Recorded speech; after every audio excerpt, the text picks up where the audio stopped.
Hello and welcome. My name is Anish Sukumar, and I shall be talking to you about a very interesting novel material known as an inorganic sponge. These sponges consist of inorganic nanoparticles dispersed in a polymer matrix. They are remarkably elastic and have the ability to recover completely from compression up to one-tenth of their original size, as can be seen in this video.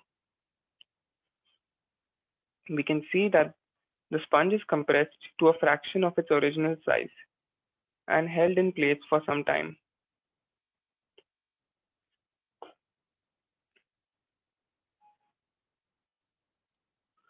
Upon releasing the pressure, the sponge comes back to its original configuration. We, while the bulk physical properties of such materials has been observed experimentally, it is not possible to do so at a molecular level. We have performed simulations to model the sponge, and here is a video of the compression of the model. As it is getting compressed, all the voids get filled up with the particles, and hence it starts to behave like a perfect solid. Now, why are these sponges interesting? Assemblies of inorganic particles are generally brittle and cannot sustain even low to moderate deformations, while the sponge is elastic. It has been observed that the mechanical properties of the sponge depend on the polymer matrix surrounding the particles and not the particles themselves. It is due to this that the sponge has very interesting mechanical properties and hence has a wide variety of applications.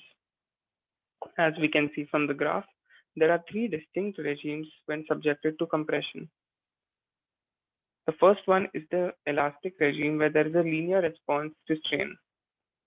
The second regime is where it plateaus, and this is when all the particles fill up the voids, and hence there is no response felt along the walls of the sponge. The third regime is the solid regime where the sponge behaves like a perfect solid. Here, all the voids have been filled up by the particles. We have been able to correspond such responses in behavior to that of the response at a molecular level. Coming to the model, this schematic shows us the process by which we make the system.